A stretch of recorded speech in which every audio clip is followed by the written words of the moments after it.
The appearance of their former king took Greece by surprise.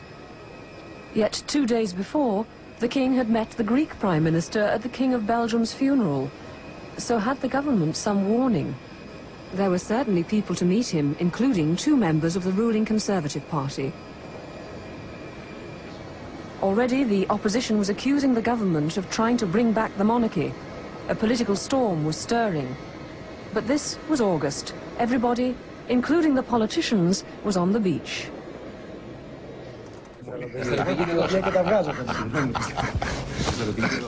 In the VIP suite, the king held court with his advisors and waited for the Queen. Her plane had been delayed by engine trouble for a couple of hours. When it finally touched down, the king greeted the rest of his family with some relief. These were their first moments together on Greek soil.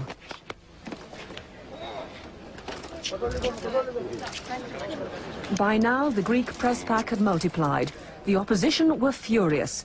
They said he should never have been allowed to land, that he should be stripped of citizenship. His presence was a major provocation to the Greek people. The monarchy issue was closed. But the king was enjoying himself. Despite VIP treatment, passports still had to be checked. A lawyer was on hand to ensure the royals were treated like any other Greek citizens.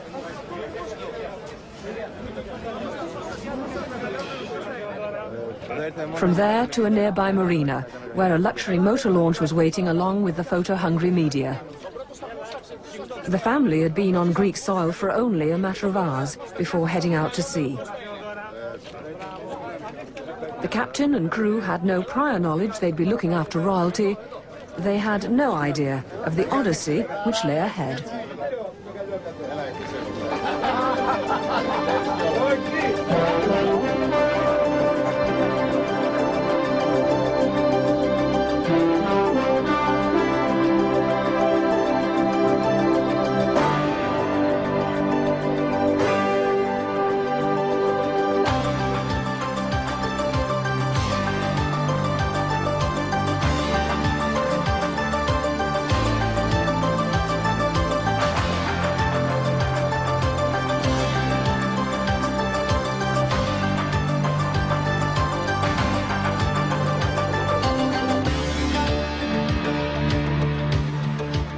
That night, the king was leading in his country again, on all the national news bulletins. Ξαφνικά ο Κωνσταντίνος στην Θεσσαλονίκη και στο Άγιον Όρος. Αποκλειστικές εικόνες και δηλώσεις στον αντένα. Πλάνα από The head of state said that the form of the state will not change from a ridiculous trip like this. This was not the stuff of a quiet family holiday. It was the beginning of an extraordinary voyage that would rock the ancient cradle of democracy. I'll be following the Greek royal family on that voyage in the second part of Once a King.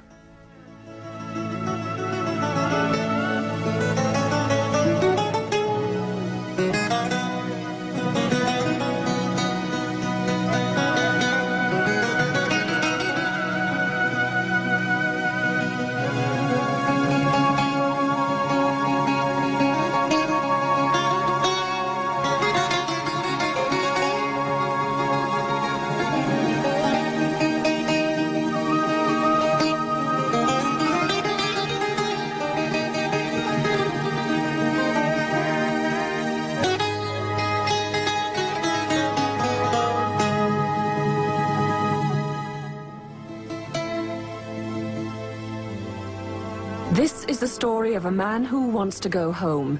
Home for him is Greece. Once it was his kingdom, but he's lived in exile for the past 26 years. He is Constantine II, the last reigning king of Greece. He's determined to return.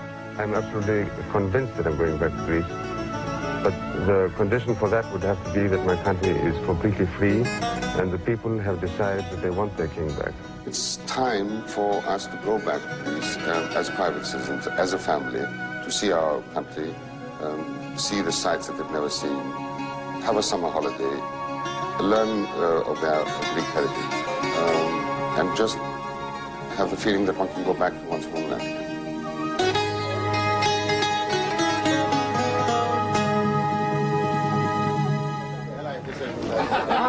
The sudden appearance of the Greek royal family in Greece caused a national sensation. Deposed by referendum in 1974, the king had been allowed home once since then. Summer 1993, and the royals were back for a holiday and to test the waters. A yacht cruise was the perfect way to see the country again and keep it at a distance if need be. The Greeks may be friendly or hostile to the man who many say left them in the hands of dictators. From their landing point at Thessaloniki, they sailed to Mount Athos, an independent peninsula inhabited only by monks.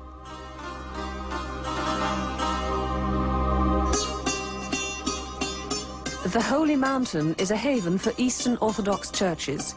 The monasteries have been here for over 1,000 years. Women are not allowed within 500 yards of the shore, a sanction which extends to female sheep and goats.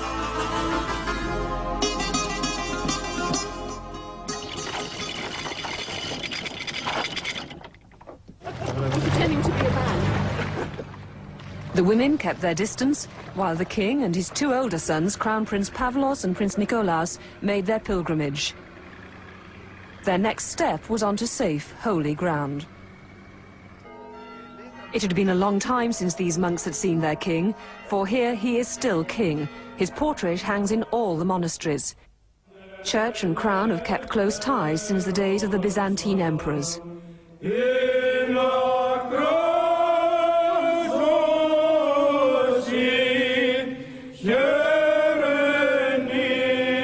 The monks have been praying for the king every day for the last 26 years of his exile.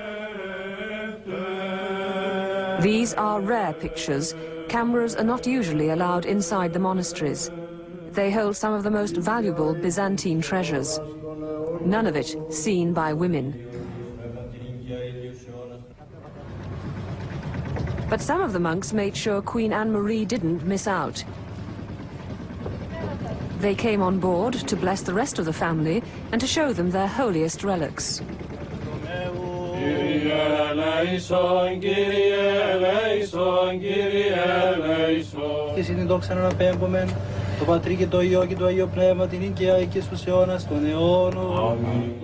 They brought gifts, but they also wanted something: to make a monk out of the youngest prince, Philippos. Do you remember what they said? What? They said something like, we want to keep Philippos here. I think, you know why they said that? Because they wanted to make you a monk. And I said, no, you can't have him, he's mine. Is that right? I don't want to be a monk. You don't want to be a monk. The Greek Orthodox Church favors the restoration of the monarchy. Here, the king had the clergy's power behind him. Everyone in their heart wants to be loved, don't they? It would be a natural thing for you to come to a place where you know you're going to be welcomed and loved, if that's the word to use, by these priests here. There's no question about that. I mean, I felt that it was important for me from a religious point of view. And I'm also quite happy on my first, let's say, place, not to have a situation where people are going to throw things at me. So I quite agree with you that everybody likes to be loved. There was no chance of hostility at the next stop, the town of Florina in Greek Macedonia. Without warning, the family landed on the village football pitch. It was market day, and people from all around the region were in town. The first royal walkabout was more like a scrum. Here, the king has lots of fans. In this area, in 1974, they voted to retain the monarchy. And he's champion of a cause close to their hearts. Their Yugoslav neighbor wants to be called Macedonia, but for these Greeks, there's only one Macedonia, and it belongs to them.